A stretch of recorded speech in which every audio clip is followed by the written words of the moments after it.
Okay, welcome to the first day of this new chapter of the Beaux Art Academy.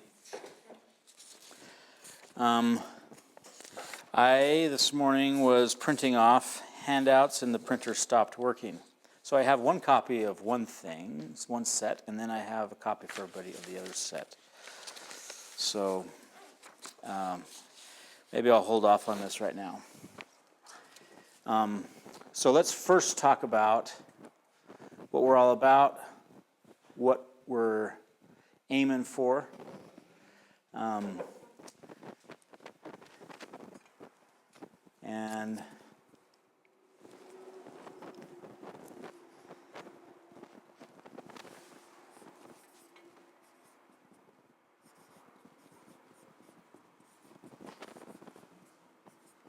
maybe first just this word.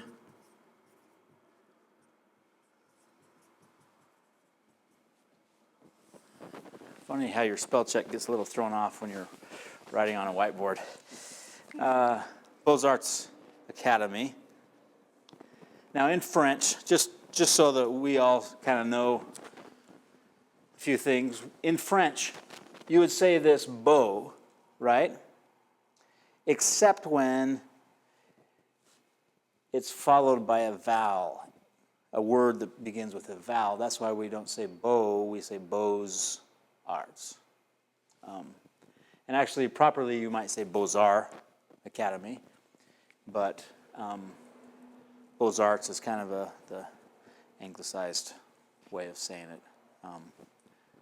So just so you don't spell it like that, but say it like that. But what does this term connote? Where does it come from? It means in French what?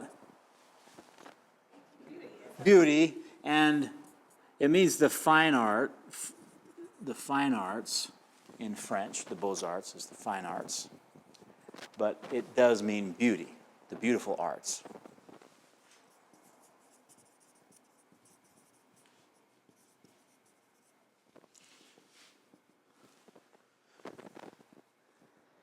And historically, what's its connotation?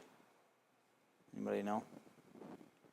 We didn't do this last year for you guys, so it's new, huh?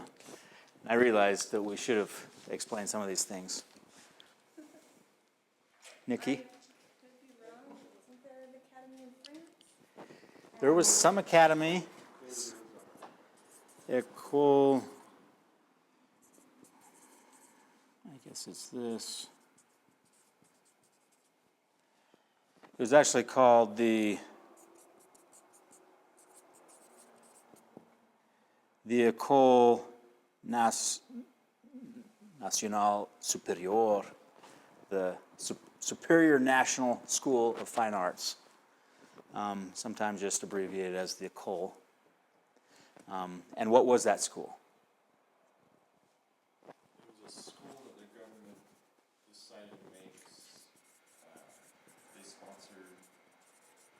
Learning in the arts, basically. The government did it. Yes, it was a government-funded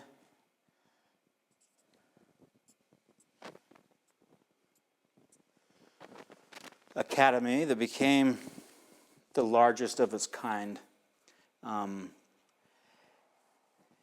There were other countries sort of copied this model.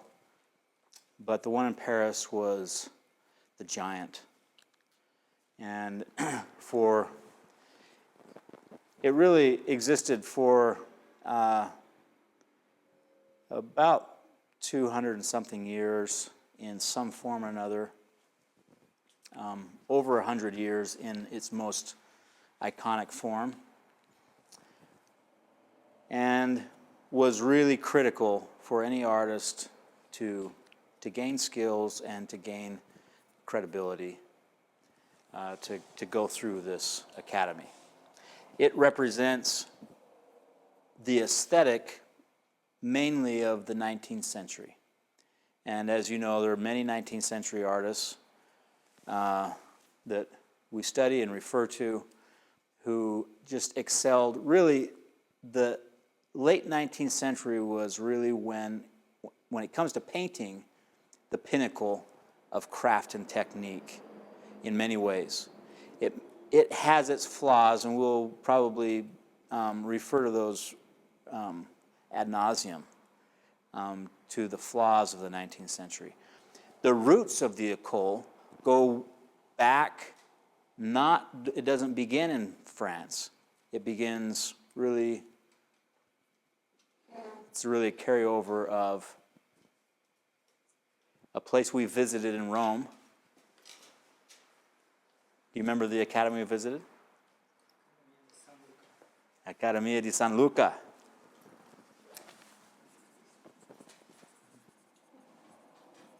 All these Latin terms. We're not in French anymore, we're in Italian. The Academy of San Luca, Saint Luke. Saint Luke. Saint Luke is considered what, Nikki? Patron of the fine arts. The patron of fine arts. So when you read the book of Luke, just feel a little more artsy. He's considered the patron of the fine arts. This began when? Anybody remember?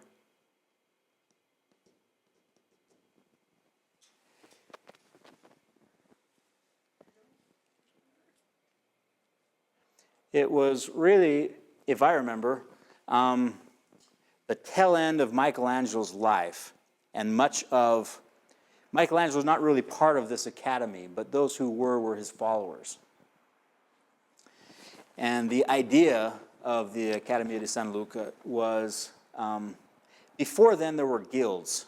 You know what a guild is? An artist guild? Like during the Renaissance, a guild was basically an atelier, a closed-door workshop. And it had all the secrets of the craft. And in order to become like a master, you had to become part of the guild, work through as an apprentice, and you were slowly trusted with higher and higher secrets. But it was very competitive, and it was the, as closely guarded secrets of your field as there could be was in these guilds. The Academia was this sort of effort to make it more accessible and more universal and glean from different guilds the strengths of different guilds and unify this whole business of the fine arts as a craft. The downside of an academy, going away from a guild or apprenticeship model, is when you standardize things, what? When you cater to a broader audience, sometimes you lose the strengths of certain specialized ways of doing things. Sometimes you're catering to the weakest link. Like, that's the whole, in my opinion, the whole academic world in how it's structured is curriculum, right? We're somewhat specialized compared to most art institutions. We're teaching the craft of X and Y and Z.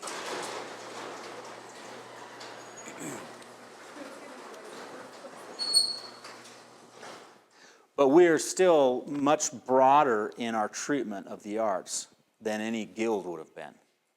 The guild would have been specifically built to make you a clone of the master and in his style and just doing what he does.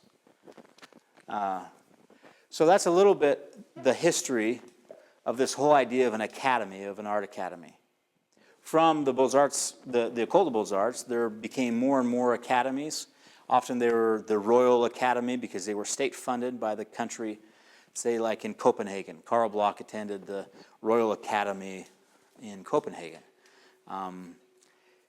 And so the École des Beaux-Arts had these satellite ateliers or studios or workshops that were sort of run by major artists.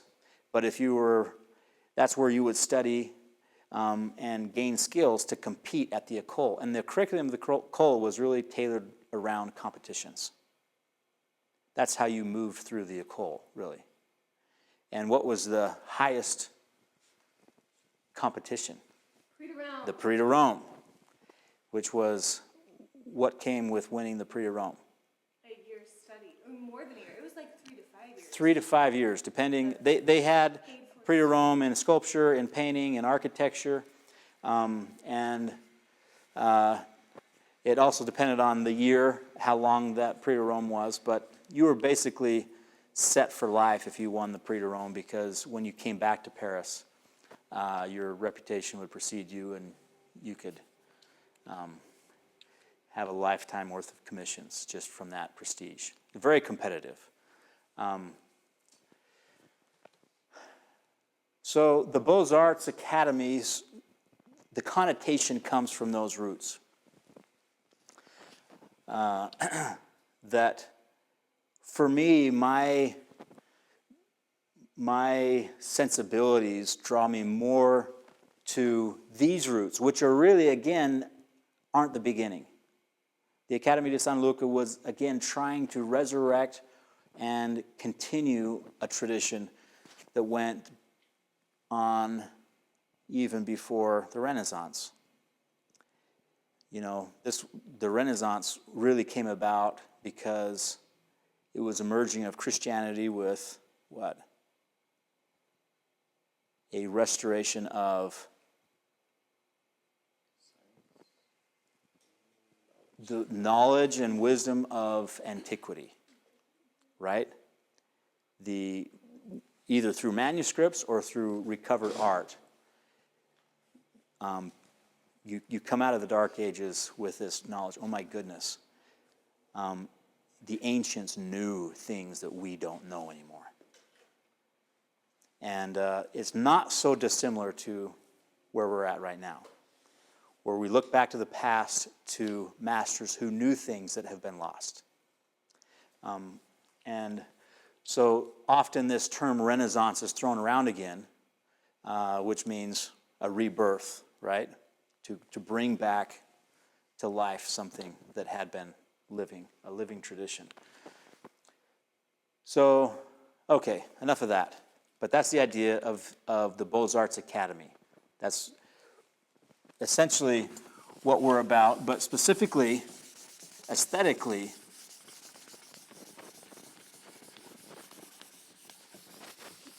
we are about this term that is thrown around and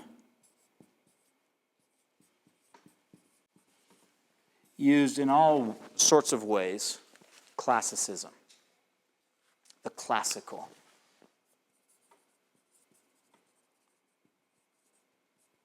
What does that mean, the classical?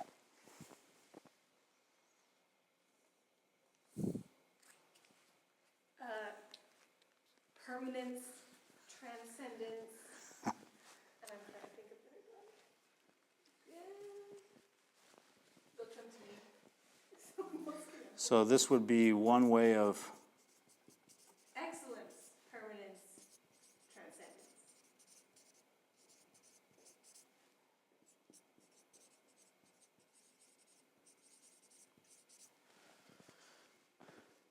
Before we get to this, generally, this word means what?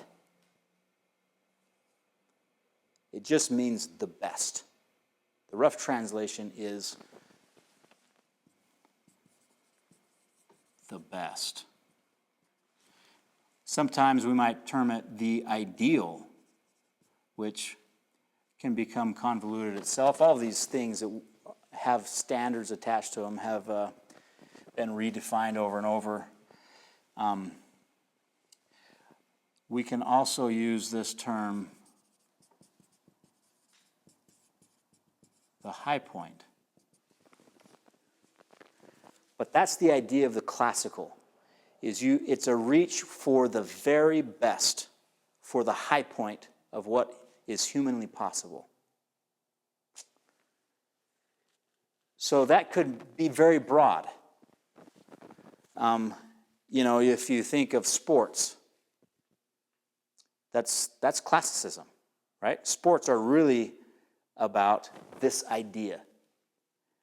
Whatever the parameter of this sport is, now by that parameter, you've defined the ideal, and then you compete at who can reach that, right? That's classicism. And of course, the Olympics are called the Olympics because they're rooted in an old tradition. The Olympians of Mount Olympus.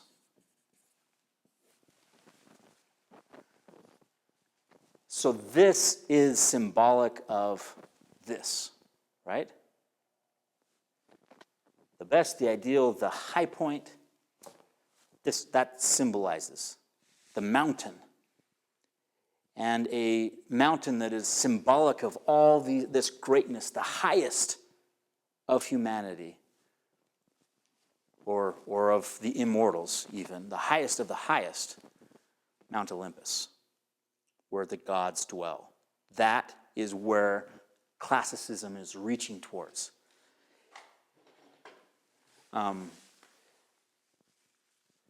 Now, with these three kinds of measure of the best, with excellence is the reach of, how should I term this?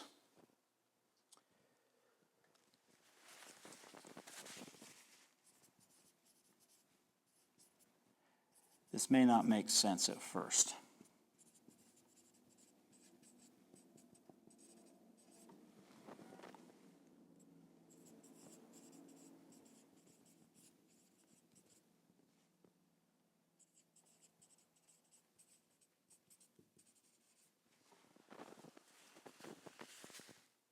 If excellence is the span or the reach, the encompassing of all that is measurable in the material world, material reach.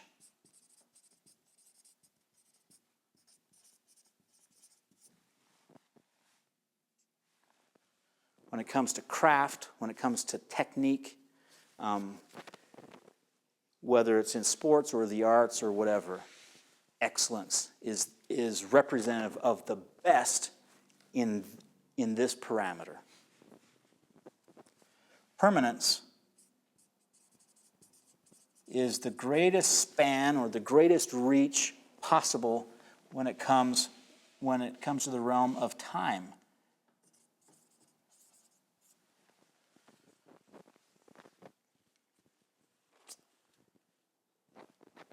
That's a serious thing when you look at the whole idea of classicism.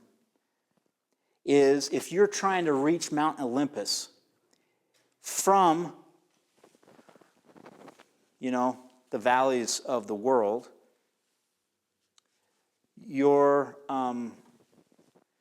all your exertions and your reaching is from a standpoint of weakness to something greater, right? It's a recognition that this world is not enough. That's what really separates classicism from what you could term naturalism.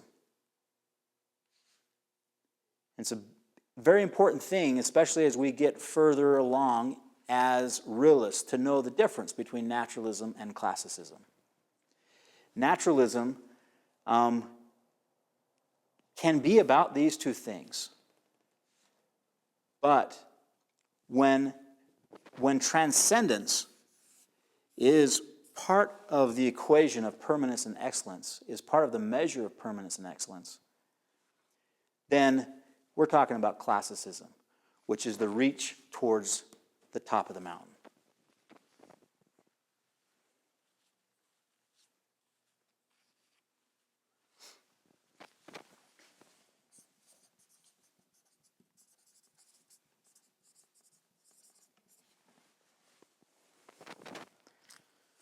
So we could term that spiritual reach, metaphysical, something beyond time and space. And this is the root of all the arts, right? When the further back we go, the more it's about this than it is just about excellence.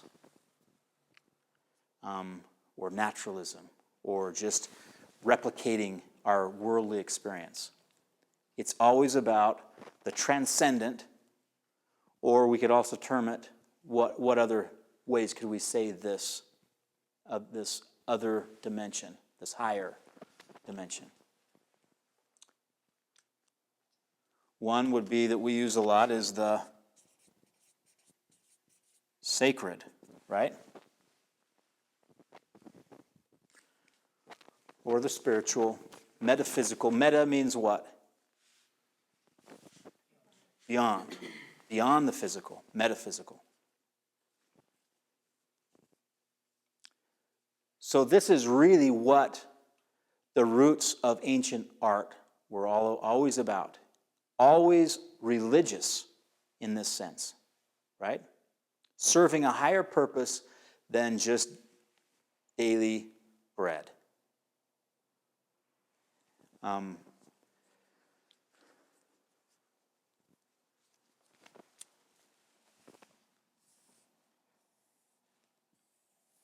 So this is the difficulty,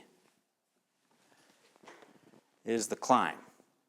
That's the problem with this aesthetic, is the dang climb. Because it's so demanding. This is demanding.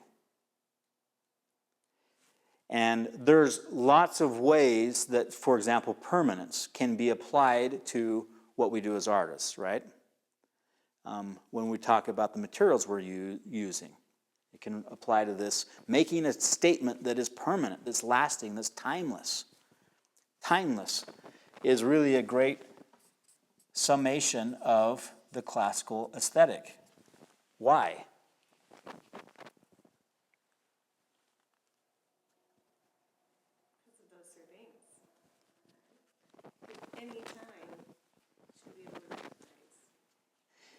Yeah, so when in the Renaissance, Michelangelo comes rushing to an unearthed piece of sculpture, the Laocoon, which we have a fragment of, the torso here,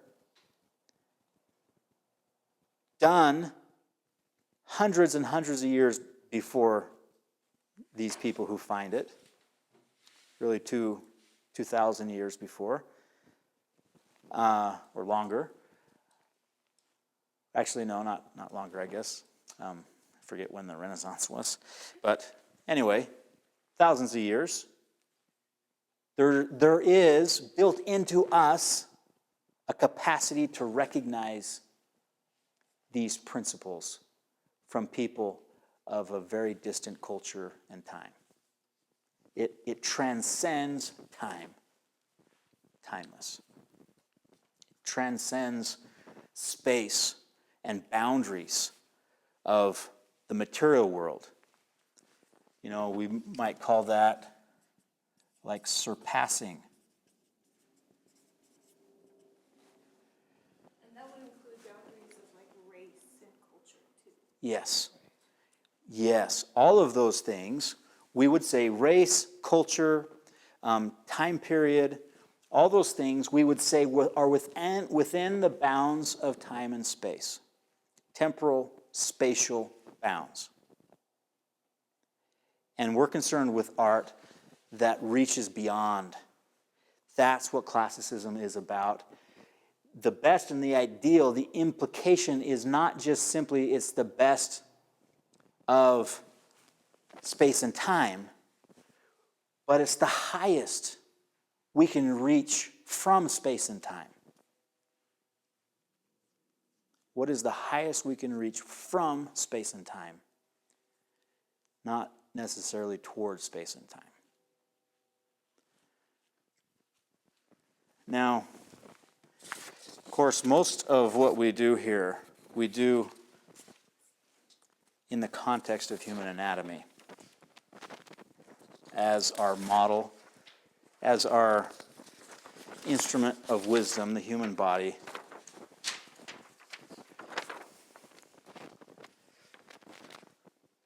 So what is the reference pose?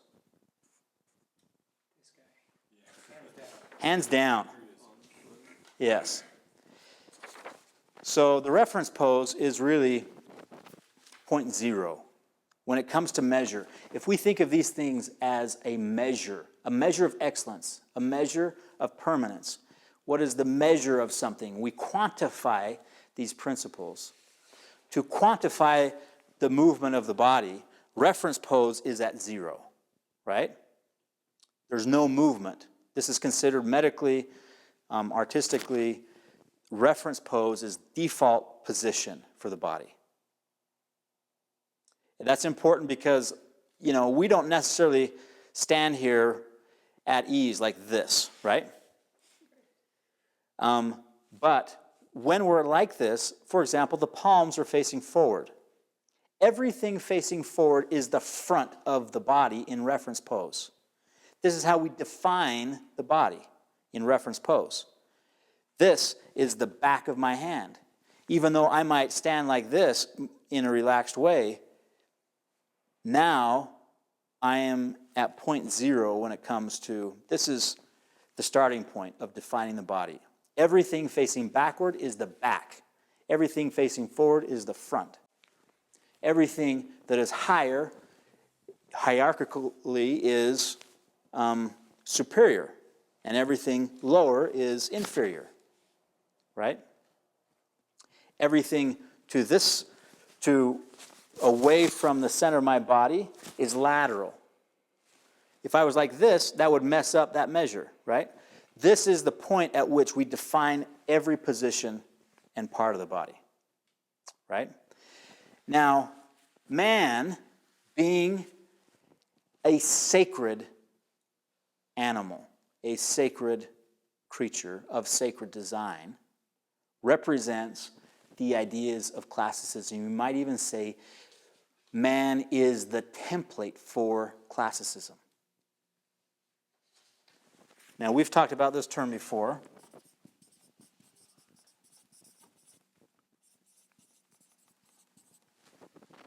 Does anybody remember that term? Yes. Even how to say it? Anthropocosmosis. Anthropocosmos, yeah, you just, yes. The idea that as on earth, so in heaven, and as in heaven, so on earth. Or as man is, so is the universe. Yes. Now, one way of saying that principle is, and this is sometimes called a Hermetic principle, as above, so below. Why is it called Hermetic, a Hermetic saying? Yeah, hermits. Because hermits have to believe this. There's no point to life. Actually, you become a hermit the more you believe this, unfortunately. When you reach for the above, you tend to, you tend to underperform in the below. But this parallel between the above and the below, as below, so above, as above, so below, that is tied with the ancient philosophy, a Hermetic philosophy, that the transcendent, Mount Olympus, as at the top of Mount Olympus, so is at the bottom of Mount Olympus. As the mortals are, so are the immortals. As the immortals, so are the mortals, in some measurable way. And when we're talking about the physical, the spatial and temporal world or domain, we're saying the measure of space and the measure of time we get from the timeless and the infinite. And if you can quantify the below in its relationship to the above, you will understand the below. Naturalism, you might say, is this. So below. As below, so below. That's really what you might call existentialism, right? As below, so below. I think, therefore, I am. That's the reasoning of what we would call the horizontal principle. So you have the horizontal, and you have the vertical as a duality.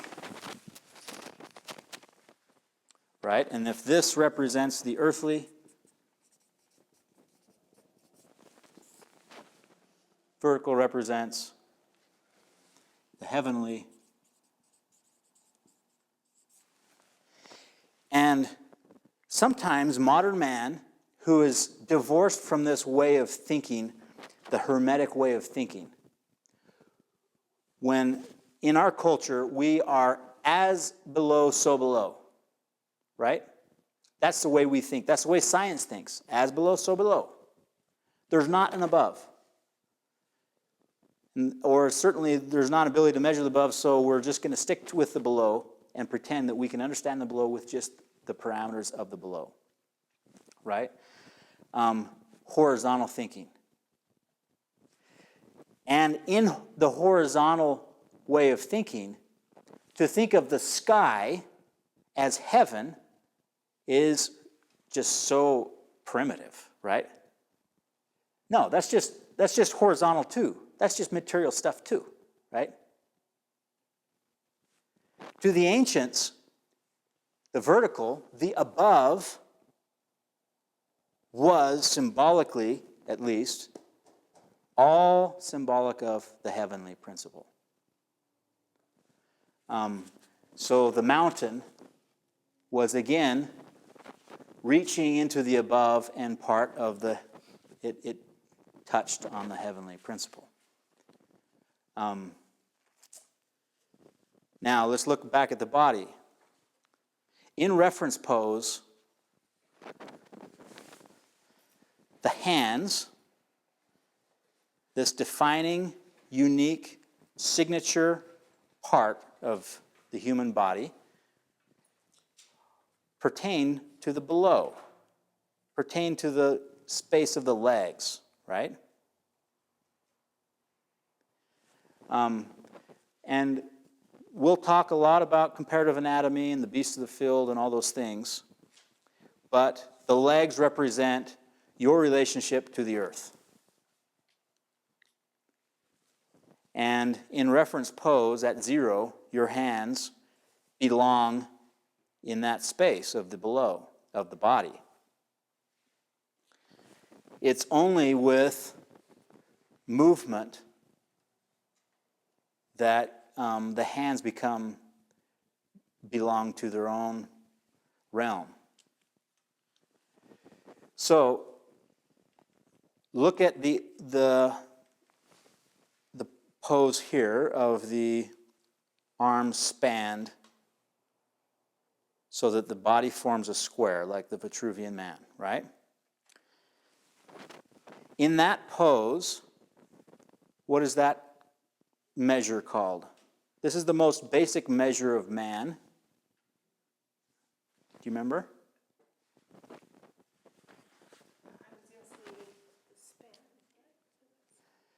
The arm span is quantified as a unit of measure, a historical unit of measure used by the ancients. Fathom. The fathom.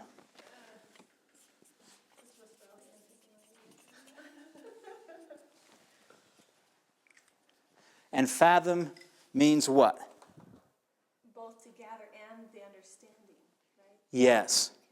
It means what you understand is what you fathom, because to understand something, you have to be able to get around it or touch it or measure it in the sense that we might measure with our ability to reach something, right?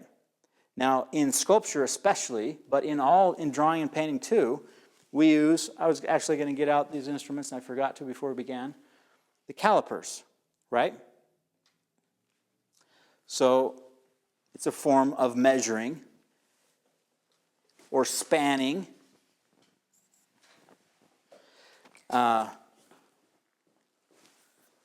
Thanks, Nikki. So the fathom represents your ability to measure the horizontal. It's what you might call the measure of man. That is the measure of man, the fathom.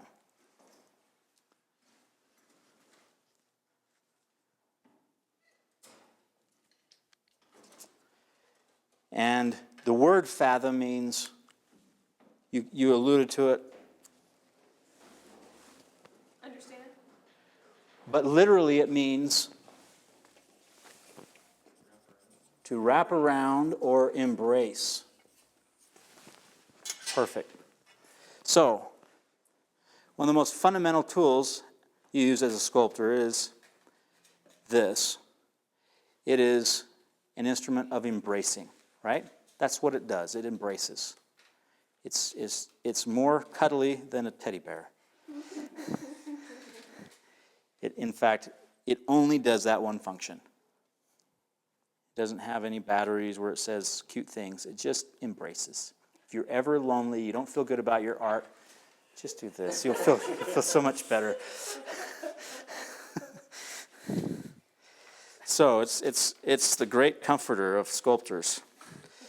Actually, it causes a lot of discomfort when you embrace something and you realize it's the wrong measure. So if you can think of embracing as measuring, it is a form of measuring from without, measuring the outside of something, right? And that's the idea of the fathom. It's the measure of the outer world, or the physical world, the horizontal. You can reach to the ends of the earth symbolically, because when your fathom is also the measure of your stature, right? So your stature, your measure, your best horizontal measure is your fathom. If we correspond excellence with this principle, a material reach, the span of space, that's your fathom, right?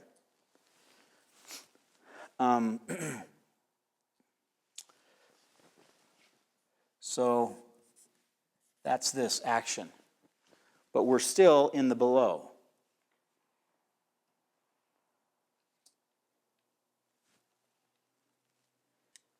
Now, our reach, our potential reach can be more than our own stature if what? We reach upward, right? That is classicism. The idea of classicism is that you can do everything you want, everything that naturalism can do, but you also reach upward. You're not just reaching for the below, you're also reaching for the above. You're reaching for both. It's a measure of both together. So if you look at that illustration, when the arms, or when the hands, which are symbolic of man, rise above, even beyond the ends of the earth. Man can rule the earth just by raising his hands beyond the place of his legs, right? By being beyond the beasts of the field. He's already reigning with dominion over the beasts of the field by everything he can do horizontally, right? But to transcend that square, which is symbolic of the earth, To transcend the below and reach into the above, it requires a vertical move, right? And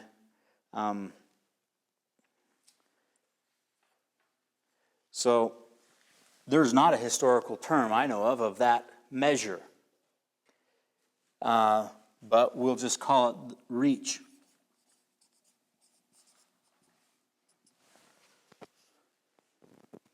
Upward reach or vertical reach.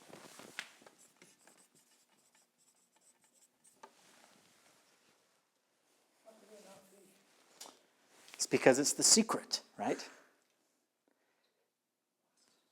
And perhaps it was just a lost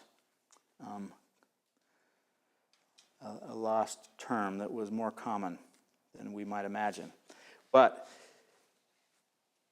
that is symbolized, again, everything in classicism, everything about reaching into the above from the below. When you reach into the above from the below, you only have the below to speak with, right?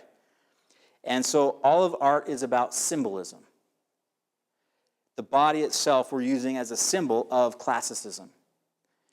And the symbol that we talk about so frequently with the body is the cubit, right? Which is from here to here. When the cubit is downward, you're of the beast. When it's horizontal, at its furthest reach, you're fathoming the whole world. You can reach around the whole world, symbolically, right? When your cubit goes vertical, you can transcend and reach into the sacred.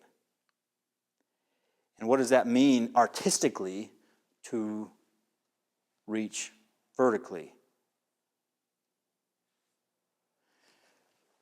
You're reaching towards the timeless, right? Beyond time and space to the sacred. You're reaching to the high point. The highest. What is the highest? Now, certainly, there has been ceaseless, perpetual debate about what is the sacred, right? What is the truth, the higher truth of the supernal realm? We're in the below, how can we even know? Right? So this is debated, what the above is all about. But the first recognition is there is an above. When Genesis 1:1 says, "In the beginning God created the heaven and the earth," just drove a stake in the ground that there's a difference between the heaven and the earth. And to recognize that there's not just the earth or the material world, and from a scientific standpoint, you know, it's not just the dust in space. That's still earthly. There's something metaphysical. When you believe that, you reach for it, and you're reaching for the symbolic Mount Olympus. You only bother scaling this mountain if you think there's something better up here than down here, right? So that's the idea of classicism. This is better. And it's worth the climb. Even if that climb costs you your life. That's the idea of the ancients. Rituals, sacrifices, it's all, this is better and it's worth your life. Because your life is just, your horizontal measure is less than your vertical measure. So, this is the lesser, and this is the greater. So, if the fathom is the embrace, the reach is the embrace plus a piercing.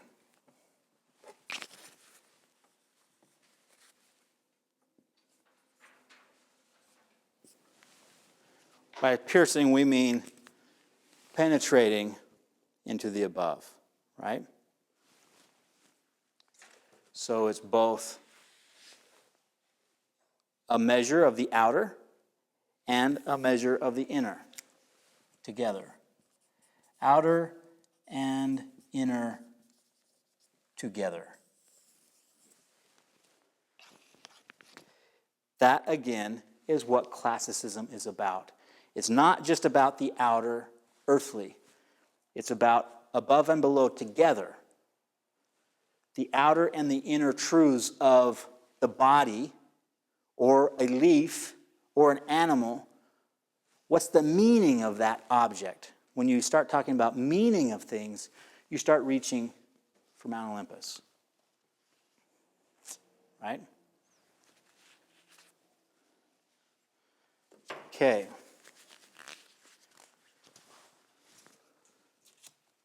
Questions? Got it? You're about to graduate.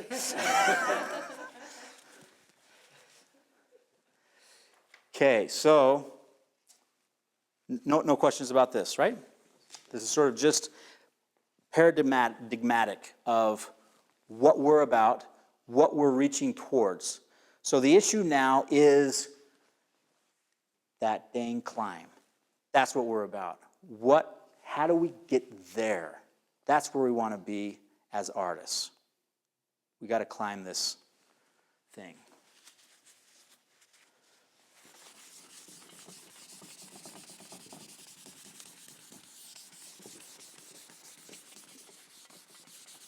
And again, the reason for introducing the curriculum this way is to understand that there's a lesser and a greater, a lower and a higher, and we need both together.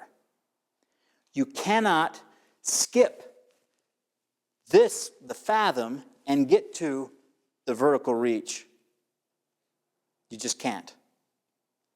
You have to go through the lower to get to the higher.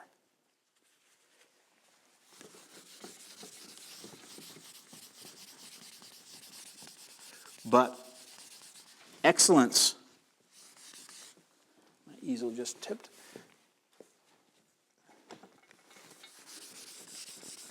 The price of excellence is worth it when you believe I'm getting somewhere way better. Well, that's a visual aid about the forces keeping you down. Gravity.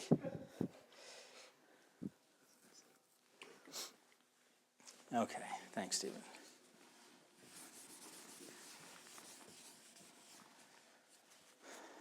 So, what we contrive as beings in the lower realm, as we reach toward the higher realm, are things that suit the parameters of the below, but also help us get into the above, right? So as artists, we're always we have to think in both realms all the time. As an architect, you also have to think in both realms all the time, right? You are creating a space in which the body can thrive and also the spirit, right? So, to climb a mountain or to architecturally be analogous to the mountain, what is analogous to the mountain? Architecturally. So a temple, yes, a building. But any movement this way, architecturally, would be analogous to an ascent, right? And so, stairs. Now, stairs, of course, there's this implicit mountain, right? You're required to ascend. And it's harder than just staying at the level you're at, right? All because of this move. But it is built for those feet you got, which is your relationship to the horizontal, the earthly, right? It's also built here for your ability to step, right? The rest of your design, your ability to raise high. But this right here is philosophically the designer's way of helping you descend, or ascend, right, or descend. It is a recognition of your own design, but also of your need to ascend, right? So the curriculum should really be about this, which is, it's not just an ascent, but it's an ascent that should fit your own capacities, right? Your own ability to step higher and higher. Each step is a place you can live, but is meant to not stay there, right? It's like, what's the phrase in the Book of Mormon about the land bountiful? You know, Laman and Lemuel want to stay there. Nephi says, no, we got to still go across this big, great deep, right? Every step, every place we, at cast drawing, we have to master, we have to embrace that step. It's full measure. And then we're ready for a higher measure, right?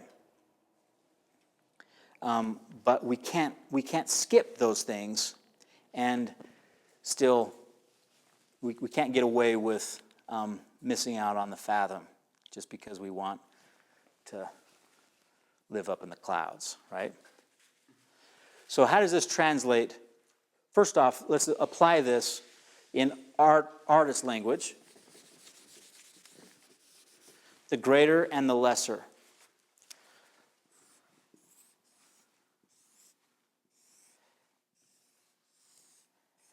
If I term this the greater and this the lesser, artistically,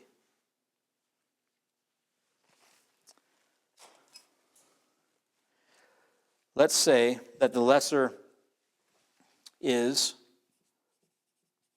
the artistic language. Then the greater is the expression of that language. Or skills, right? And expression. The usage of those skills. That's certainly hierarchical, right? You first learn the scales on the piano, and then you're allowed to start feeling things while you're playing. It doesn't do any good for me to sit down at the piano and have transcendent feelings.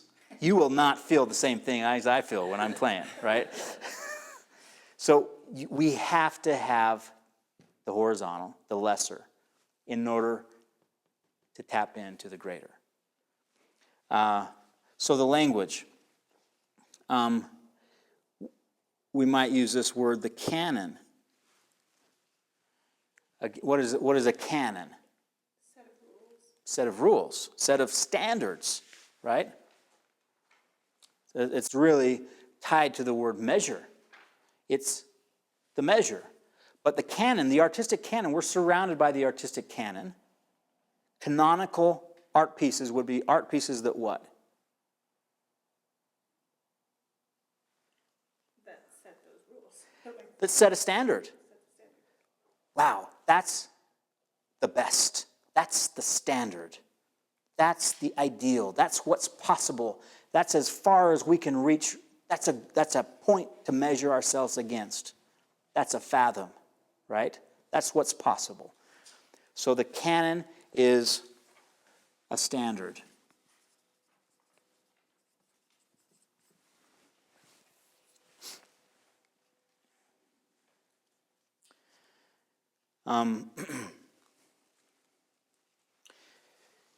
We might also say observed truth of the natural world. That's the lesser, the outer truth, the observed truth, observation, precision, artistic precision.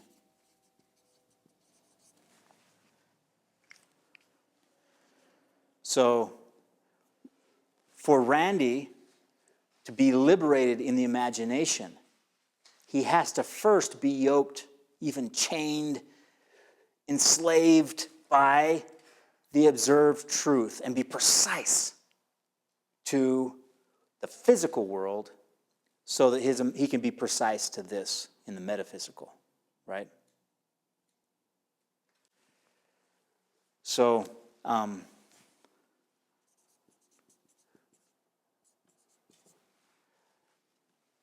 we can contrast accuracy with artistry, right? Precision, accuracy. This is obedience.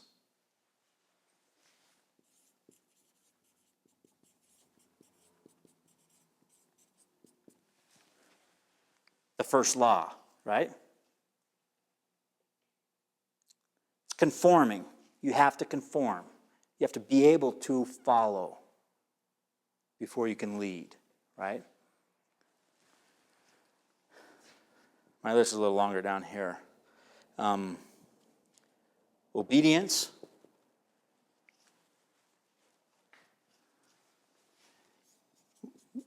Sometimes we use this word, exactness. All those things, again, are part of a lower law in classicism.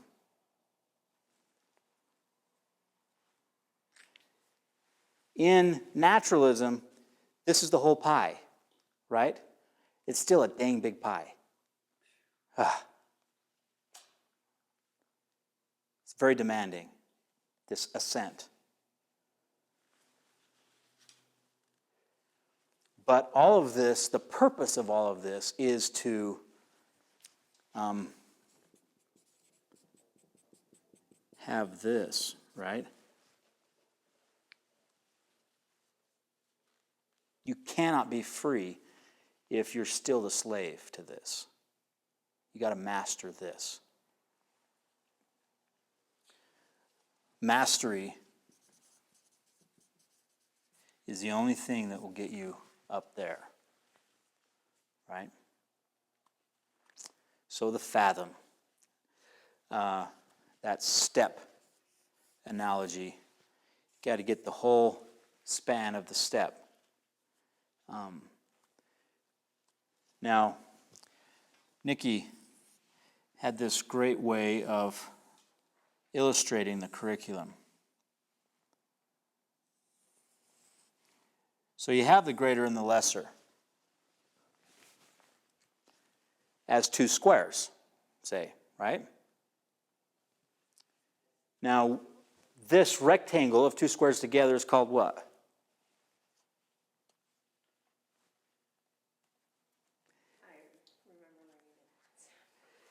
It's not very sophisticated. You could probably just make up a term and be more sophisticated. Just call it the double square. Okay. I'm going to assign one of you to come up with a better term. It's the double square. This, if I had drawn like a master, that would be in the middle of this line. So this is half, this is half, this is at the halfway point. Now, do you remember from geometry the importance of this diagonal? The double square is the parameter in which you can construct the golden ratio. Have you heard of the golden ratio? Yeah. By the time you leave here, your answer will be, I'll show you everything there is to know about the golden ratio.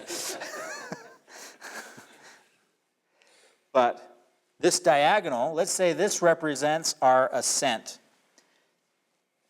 to the greater from reference pose, right? to full vertical reach.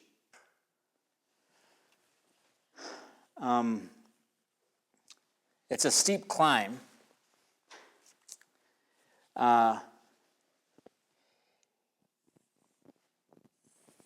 If we say these are,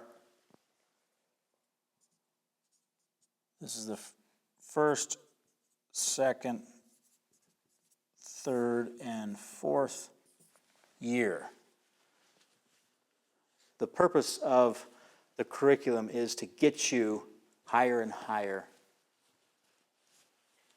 into this realm. Now, if we call the greater artistic expression and freedom and imagination,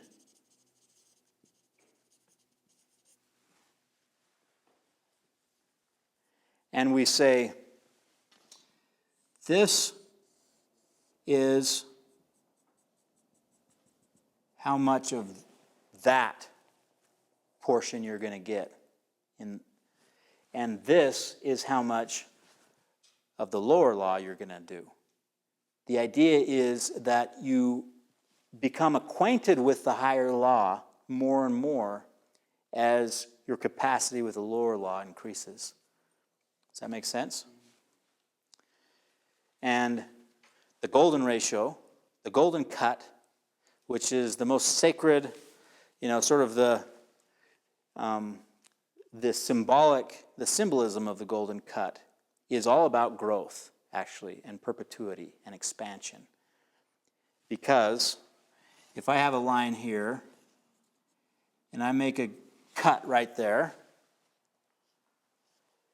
that is at the golden ratio, in other words, if this is A, B, and C, line A is to line AB is to line BC, as BC is to line AC.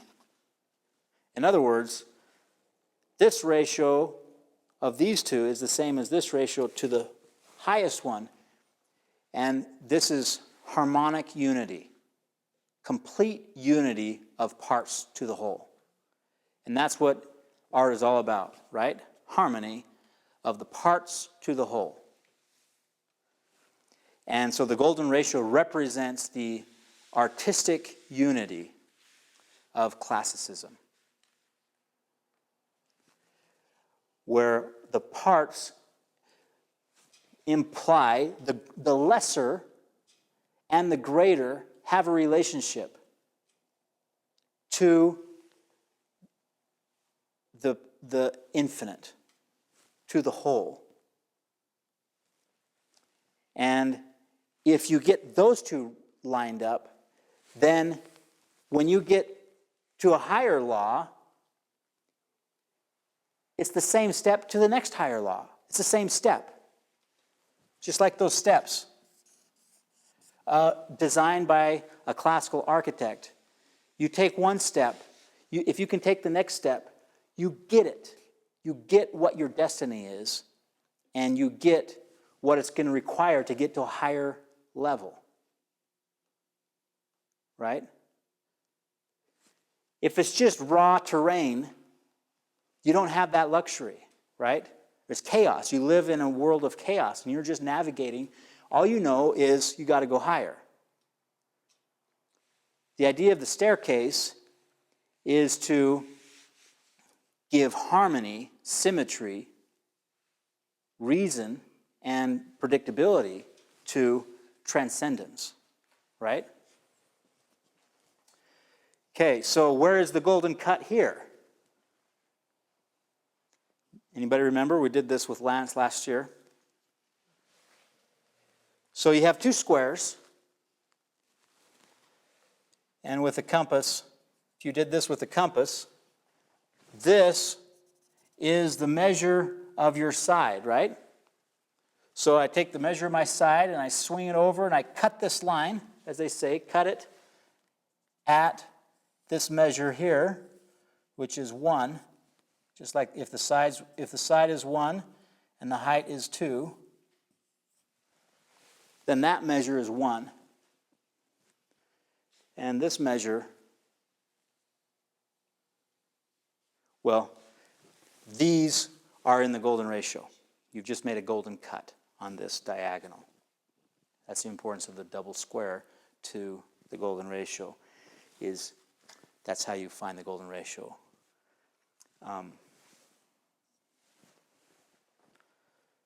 So, end of your second year, into your third year, should be a place of harmony between the lower law of precision and accuracy and the higher law of imagination, artistic expression, your own individual artist statements. But you're still got a complete unit of growth. But you should start to get a sense of how the two come together. Let me now illustrate it this way so that we don't have such a steep staircase. Same idea, but we're going to make our ascent like this just so that we can quantify. If this is year 1, this is sort of news, except for maybe to Lavetta and Nikki. I don't know if I said this, but instead of doing 5 terms, we'll do 3 trimesters.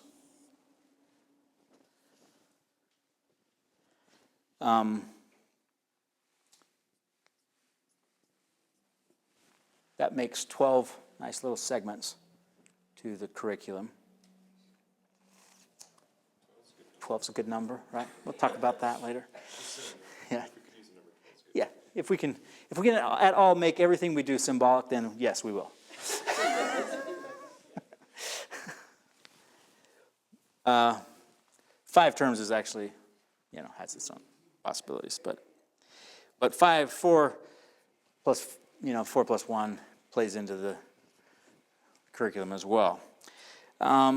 So we have trimesters. If we calculated the hours of class time, of work time, in the first trimester, by the way, the first year, the ratio is 7 to 1 between lower law and higher law. The second year, the ratio is 5 to 3, and then 3 to 5, and then 1 to 7. All of those things are kind of fun symbols. But the ratio here, what was it? I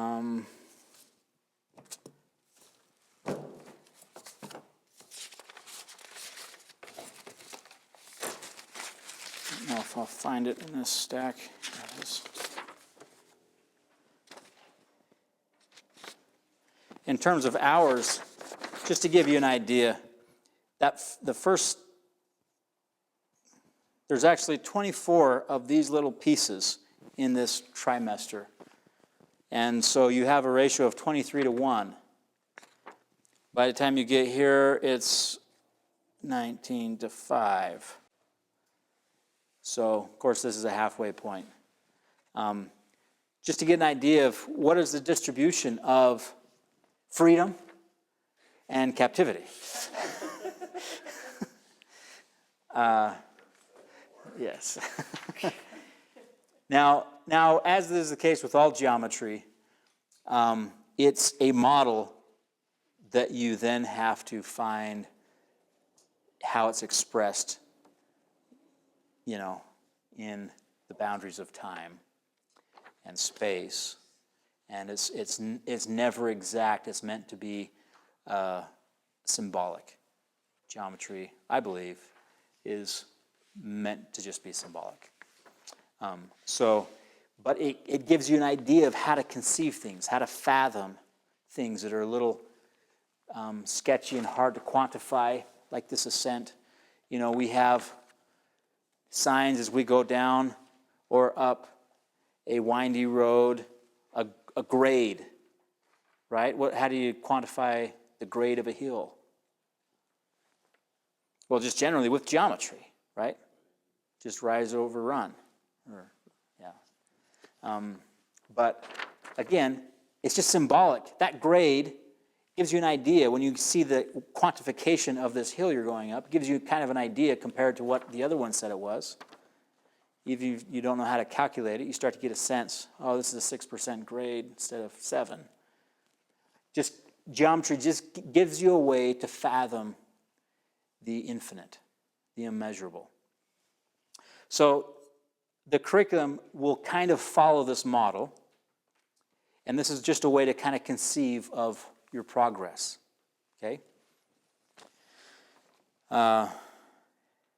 Honestly, 4 years, well, let me get into this.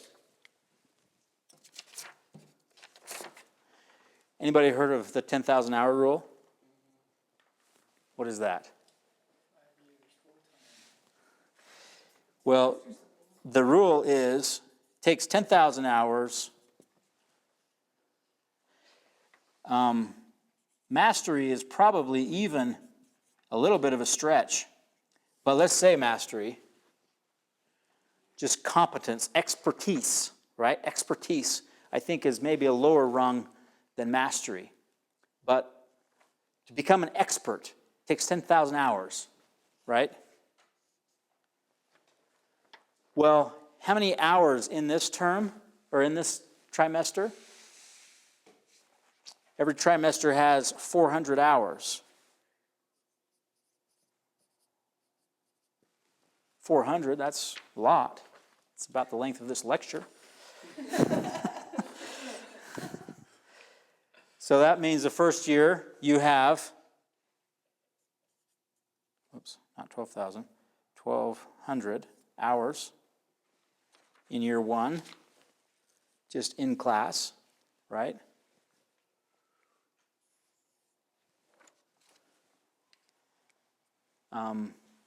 So 4 years gives you 6,000 hours.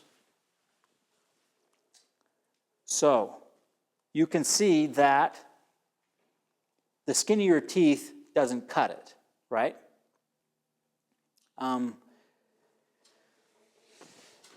Now, if you, this is 8 hours a day. If all you think and do and occupy yourself with for 16 hours a day, you get past 10,000 hours in those 4 years. Really, when we're talking about the École des Beaux-Arts in Paris, this is really abbreviated and a chintzy shortcut to what those artists, the price they paid to get to the Prix de Rome. Because they were starting in high school with this kind of intensive training, and even younger. 10 years old was not uncommon. That's when you start your craft. And by the time you're in your late teens, this is all you've been doing for years. What a luxury to have, right? I think we have more talent in this room than in many drawing rooms that were doing amazing artwork at the École. But what did they have added to their talent? Training, experience, and brutal competitions and wars, right? They were battle-worn already. So they had many advantages over what we have all had getting into classicism. But don't think that they were more talented. So we have all the potential. We just have to put it to the yoke of bondage and plow our field. The yoke of joy. Yes. Yes, that's a term that has not been used a lot in history, but we're going to start using it. Yes. Okay. Questions about this? Comments?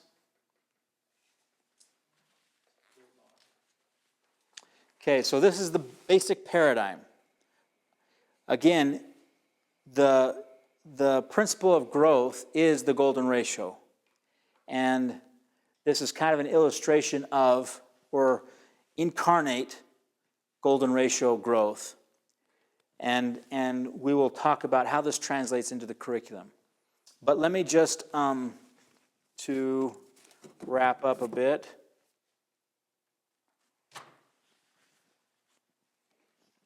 give a couple examples, okay? So, let me use this analogy.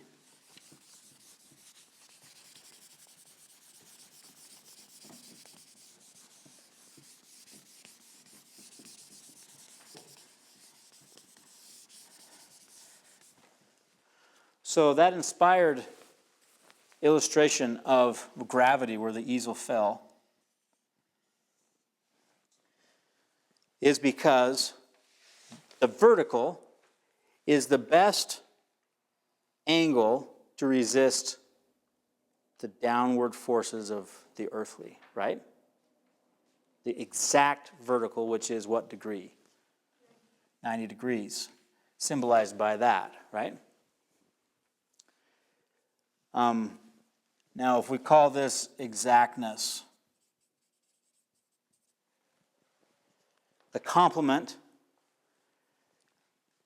for all you Freemasons, the complement to the square is what? Well, the instrument of the square is the compass.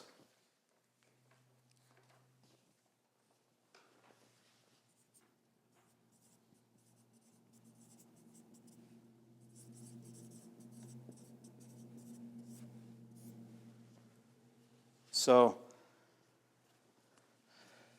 I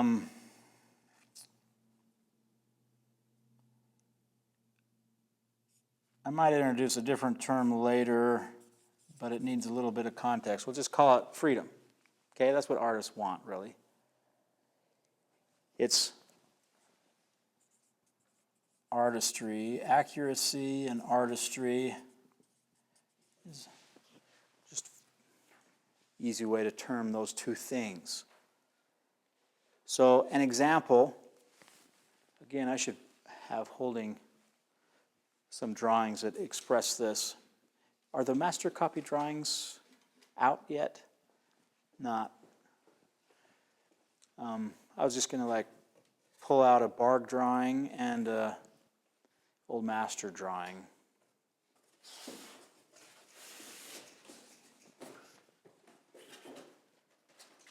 I think it's the box labeled master copy reference. Oh, it's right here.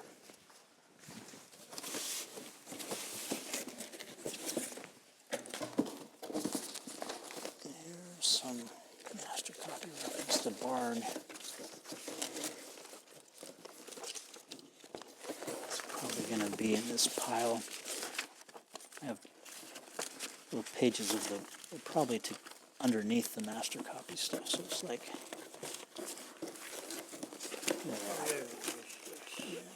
You want to grab one of those too? Yeah. Okay.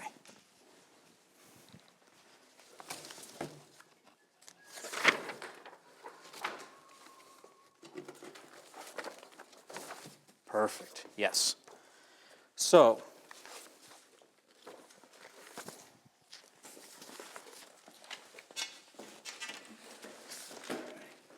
the square exactness is expressed in terms of technique with straight lines. Why would you draw in straight lines? Because they're easier to what? Measure. To measure. Yes, to see or to measure. And seeing is measuring, right? A straight line is easier to quantify because it has a relationship to vertical and horizontal. You know, we can quantify angles and distances or measure. So sometimes, well, the Bard drawing course is a great example of this element of becoming precise and relying a lot on this faceting of nature, making everything straight, rectilinear, and measurable, right? Now you see the difference stylistically. Oh, somebody is dancing over here, right? This is all this artistic garbage, right? This freedom stuff. This guy's happy. He's enjoying this. This guy, no, he's at the plow, right? This guy, he's up on Mount Olympus, just with his charcoal and feeling it, right? The breeze and his locks of hair and flowing, his toga flowing in the wind. This is a medieval peasant here, just at the yoke, just working. There's no joy in this work, right? There actually can be, but the expectation is not to be on Mount Olympus when you're doing this, right? So the expectation is this, accuracy. Dang it, erase that line is not perfect. But I like it. I don't care. It's not about liking. It's about obedience, right? So you can see most of Renaissance drawing is in the realm of the compass, figuratively speaking, right? The circle, the circular line is all about feeling and artistry, but so hard to measure. And so you get these beautiful drawings that an artist here who is masterful with his craft is kind of going along, maybe not super accurately at all. Accuracy is not the ultimate measure of art. And when you've mastered a sense of what, should be here, then you get the chin wrong. You say, well, it's a little tight here. I'll just come out a little bit. I'll just leave both lines. They'll kind of both merge as one statement, and it's just fine. And I'm off. My toga's blowing. I'm just here, having an epiphany, and nobody can tell me what to do. So you see just the joy of these drawings. Some are a little more precise and ordered. Greuze, we'll do copies of Greuze because he's a nice. He's mostly in this realm, but he touches on the artistic flavor.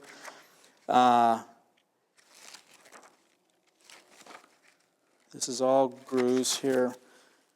Here's Fragonard, who's, again, lots of circles and curves, right? A bit of both. It's pretty contained, even though there's a lot more than you'll get in Bard that is almost strictly just straights, right?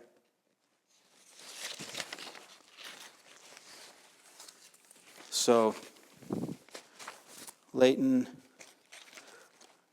great example of kind of a merging of these two. Precise and ordered, and yet lots of artistry and interpretation. That was a word I didn't write in the grader, but interpretation is important. Part of that puzzle. Again, the Renaissance masters, most of these artists were not trained in the Academy de San Luca. but they grew up in guilds. So accuracy was only really stressed to the extent that it fit the master or fit some individualized standard, right? So a very individualized way of drawing. Leonardo is known for his studies, his analytical side, so his proportions are measured and all these things. Michelangelo, on the other hand, is much more intuitive, and he may not, his concern is not necessarily this. Nikki and I in New York measured his risen Christ sculpture. One forearm was longer than the other, but it worked. He's making an artistic statement that works, whether it's working because of the position change or for some exaggeration. You look at Giuliano. Where is Giuliano? You see?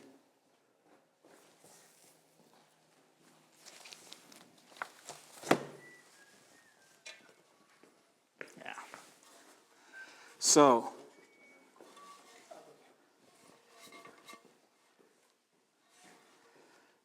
look at how Giuliano, the neck, his neck, and he's kind of cut off, so you can't get the full effect of this, but how different the length of the neck looks by the angle you're seeing it.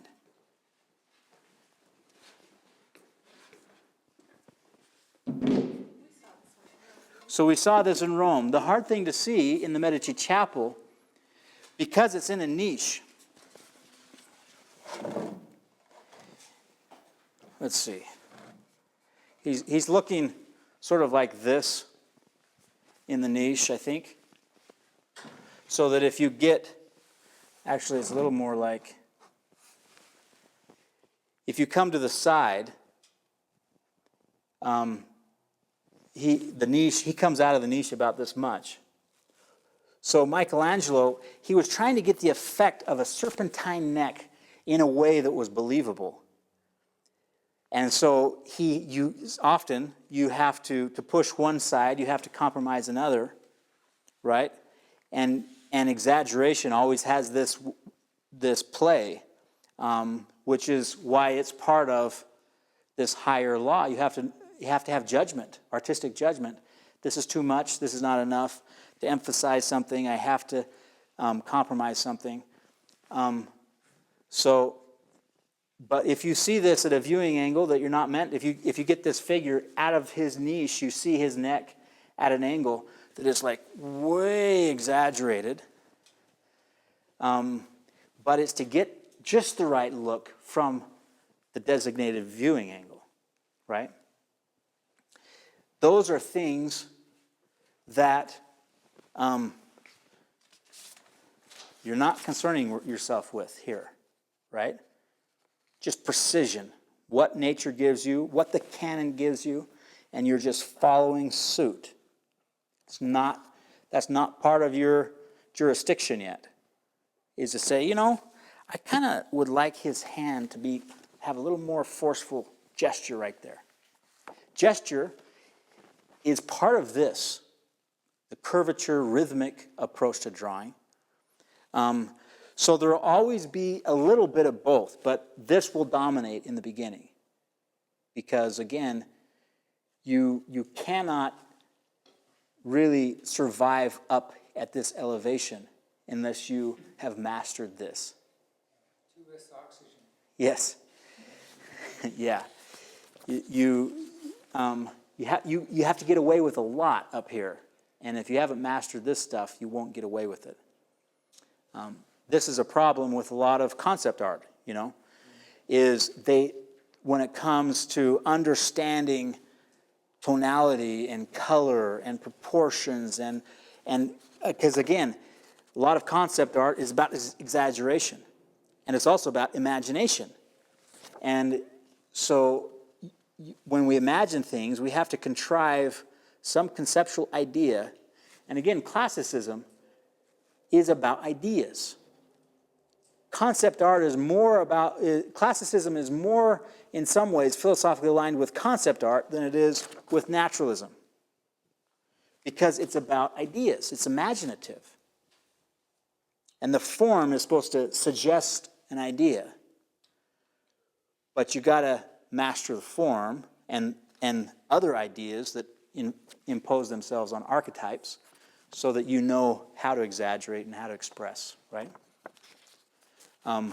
I believe, I don't know who else gives emphasis to this, but I believe that it's so needed today.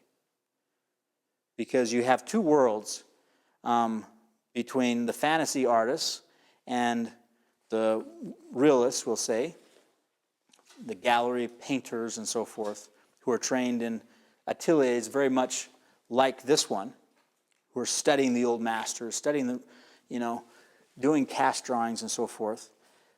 But what is the bridge between them? So part of the bridge between them is to not just do your own dance, but follow someone else's dance. Learn to dance by just following someone else's dance, right? You transition from accuracy. You're still in the realm of accuracy when you do a master copy. You have to get angles and scale and all those things right. But you also start becoming acquainted with the vitality and life of artistry. How does style fit in to this?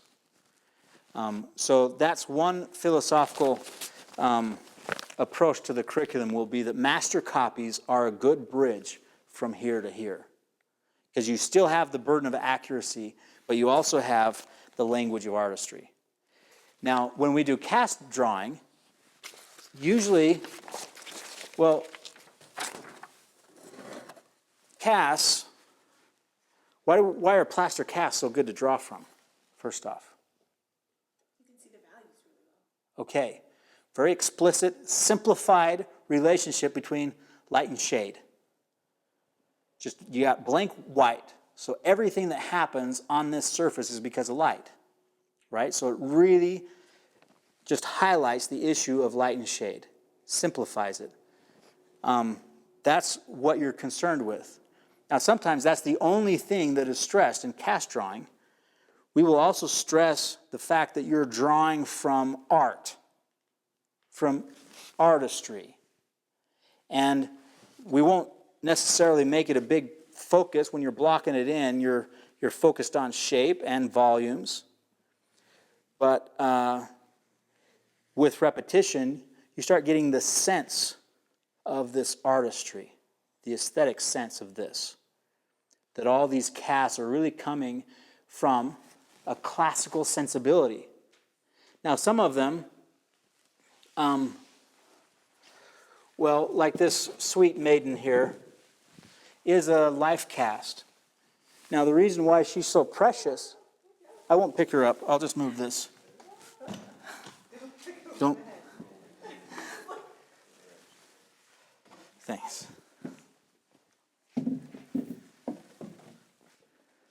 So, one reason she's so precious is because there's something beautiful about this expression, something subtle, right?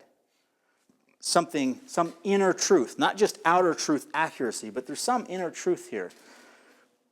And she's become iconic because there's some feeling here that transcends just facial features, right? So she's kind of an exception to the naturalism, in that there's something, and all naturalism has that exception defined, but sometimes it's hard to uncover, right? But these statements are artistic statements of form. So there's a language of form here about these lips. And they accused Michelangelo, hey, this looks nothing like Giuliano de' Medici. And what was his response? I know. Nobody wants it to. Will care. Again, permanence. Time. He's thinking about hundreds of years from now, not just right now. right? Nobody will care. What will they care about? Well, they'll care about the artistry, right?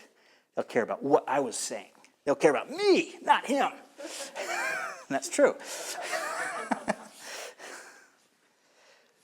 So, but when we study his eye, we're studying the vernacular, the language of eyes, the form of the eye. We're learning about the eye, that when I study Levetta's eye, I will study elements of this, but then unique things about her. And if I just only study her eye, then I study Stephen's eye, suddenly, oh, wait, is there contradiction here? There's features that are totally different. The unifying type is the archetype, right? So that I can go from here to there or to there. I can pivot any direction from the archetype, and I'm not lost, right? So that will be part of our emphasis. But it begins even when we're just focused on light and shade, but we're in the parameters of classical form. And we get used to what to expect from artistically translated form. Right? Okay. So, actually, maybe we take a break and then we'll go over some curriculum things. Does that work? Any questions or comments or complaints or threats? Tomatoes. If you're going to throw tomatoes, wait till I get away from the cast.